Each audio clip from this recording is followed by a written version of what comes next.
Friends, welcome back to our channel. So आज हम इस वीडियो में बात करेंगे एचएएल के बारे में। हिंदुस्तान एरोनॉटिक्स लिमिटेड में क्या हो रहा है, काफ़ी ज़बरदस्त गिरावट आ चुकी है इसमें।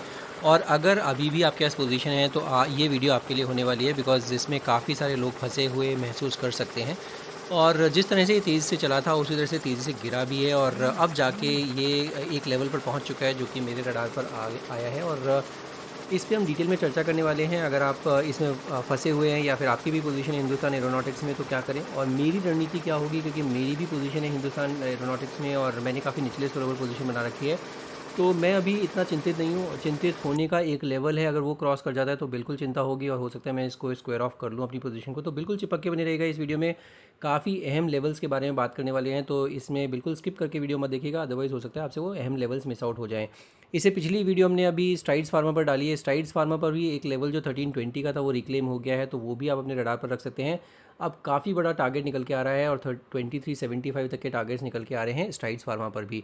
तो अगर आप मेरे चैनल पर नए हैं और चैनल को सब्सक्राइब भी नहीं किया है तो प्लीज़ चैनल को सब्सक्राइब कर लीजिए, बेल आइकन दबाना बिल्कुल नहीं भूलेगा, क्योंकि इसी तरह के आइडियाज़ आपको हर वीडियो में देखने को मिलते रहेंगे। आज बात कर लेते हैं हिंदुस्तान एरोनॉटिक्स पर। तो एचएएल में क्या हो रहा है कि एचएएल में ज़बरदस्त गिरावट हुई है। आप देख सकते हैं 5675 का लेवल था जो इसने हायर लेवल पर टच किया था, और उसके बाद जो गिरावट हुई है वो सस्टेनेबल गिरावट रही है। कोई भी ऐसा दिन नहीं रहा है जहाँ पर इसने बहुत ही बढ़िया एक कैंडल बनाई हो, या कोई भी वीक नहीं रहा है जहाँ पर इसने एक रिवर्सल कैंडल बनाई हो। अब जाकर लास्ट 2 दिन से मैं इसको रडार पर रखे हुए हूँ, और 2 दिन से इसमें जो ट्रैक्शन देखने को मिल रहा है वो थोड़ा सा एक हार्टनिंग ट्रैक्शन है, और जो कि लग रहा है कि हाँ अब इसमें हो सकता है रिवर्सल आ जाए। उसमें 2-3 कारण हैं। एक पहला कारण तो आपको सबसे पहले आपको पता ही है कि अगर आप मेरे चैनल पर पुराने हैं तो आपको पता है ब्लू कलर की जो लाइन है, ये लाइन क्या दर्शाती है, ये डिनोट करती है 200 डेमा को, 200 डे एक्सपोनेंशियल मूविंग एवरेज। बहुत ही इम्पॉर्टेंट ये एक लेवल होता है जिसको अगर कोई भी जो स्टॉक नीचे की तरफ काट दे तो फिर वो एक रेजिस्टेंस की तरह काम करता है, और अगर जब तक इसके ऊपर चल रहा है तब तक ये बहुत ही इंपॉर्टेंट सपोर्ट की तरह काम करता है। फॉर्चुनेटली एच में अभी भी इस लेवल को ब्रीच नहीं किया है, और वो लेवल क्या है 4031। 4031 जो लेवल है वो इसका 200 एमा है, तो 4000 आप रख लीजिए, क्योंकि कई बार हो सकता है कई बार स्टॉप लॉस कट कर दे और उसके बाद ये वापस से रिक्लेम कर लेते हैं। तो अगर आपके पास पोजीशन है तो 4000 का एक स्ट्रिक्ट स्टॉप लॉस रखिएगा, और उस स्टॉप लॉस के साथ अभी भी इसमें बने रहेगा, क्योंकि अभी भी जो इसमें लेवल है 4000 का वो अभी टूटा नहीं है, और 200 एमा जो है बहुत क्रूशियल लेवल है। आप देखेंगे तो लास्ट 2 दिन से ये एक ग्रीन कैंडल बना रहा है, और कल के सत्र में भी इसने, इनफैक्ट फ्राइडे के सत्र में भी इसने 2.4% का रिटर्न दिया था, और आज के सत्र में भी इसने ऑलमोस्ट 2.4% का ही रिटर्न दिया है। तो लास्ट 2 दिन में 5% का रिटर्न दे चुका है।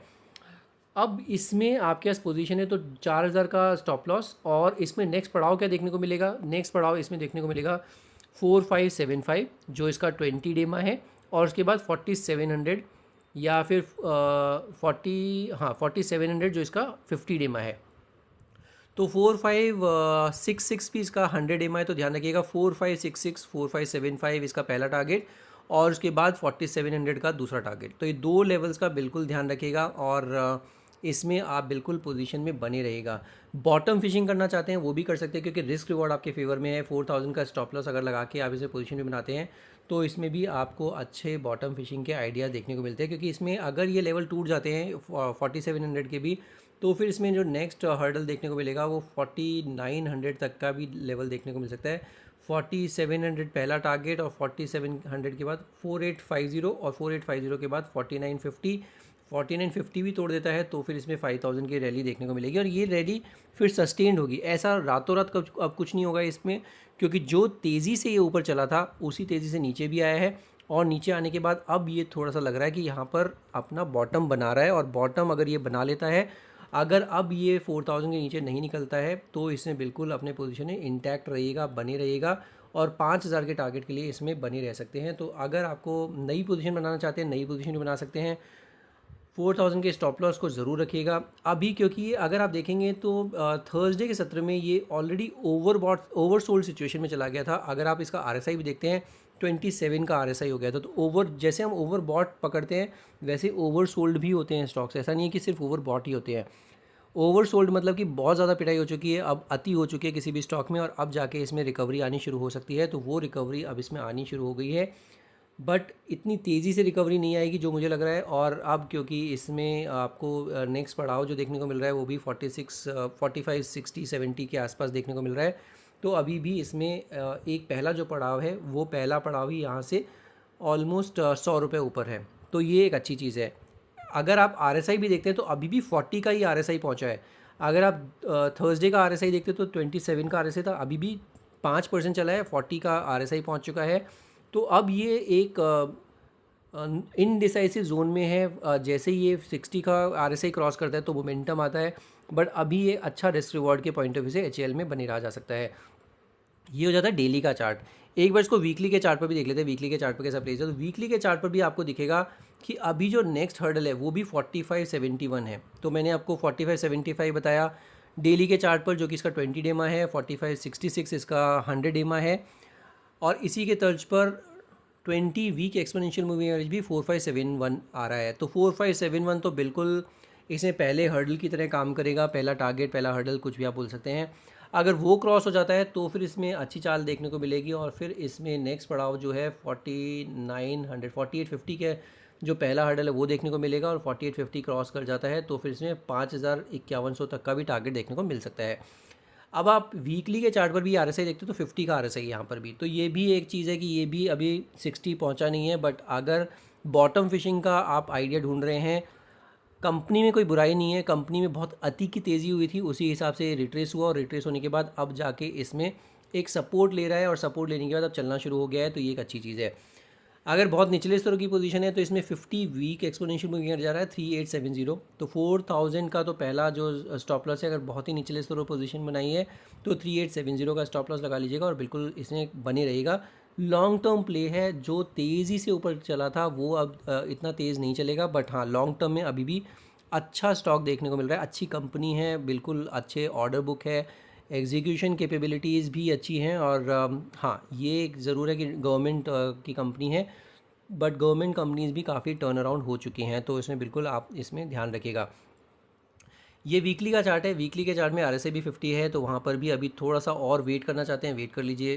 4570 के ऊपर निकलेगा तो उसमें पोजीशन बनाना चाहते हैं, वो बिल्कुल आपकी इच्छा है, बट अभी मेरे को अच्छा लग रहा है चार्ट पैटर्न। एक बार इसको मंथली के चार्ट पर भी देख लेते हैं, मंथली के चार्ट पर कैसा प्लेस है। तो मंथली के चार्ट पर आप देख सकते हैं पिछले 4 महीने से रेड कैंडल बना रहा है। इसमें अगर आप देखते हैं जून मंथ में इसने ऑलमोस्ट -6% के रिटर्न दिए, फिर से जुलाई में भी -6.5% के रिटर्न, फिर इसने अगस्त में -5% के रिटर्न, और उसके बाद अभी फिर से 5% रिटर्न नेगेटिव चल रहे हैं। अभी सितंबर में, अभी मंथ क्लोज नहीं हुआ है, बट अभी 5% के नेगेटिव रिटर्न देखने को मिल रहे हैं।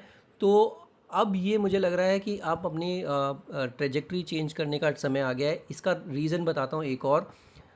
मंथली का चार्ट है, ध्यान रखिएगा। मंथली के चार्ट पर अगर मैं इसमें फिबोनाची लगाऊं तो फिर आप देखेंगे फिबोनाची लेवल भी किस तरह से ज़बरदस्त तरह से रिस्पेक्ट इसने दिया है, और बिल्कुल सैक्रोसेंट लेवल है। अगर आपके पास देखेंगे तो ये आपको इसमें जो लो लगाया था, ये इस कैंडल का जो लो है वो 38.2% रिट्रेसमेंट है। 38.2% रिट्रेस मतलब 4199 का 38.2% रिट्रेसमेंट आता है, और इस कैंडल का लो कितना है, इस कैंडल का लो भी आपको दिखेगा 4172।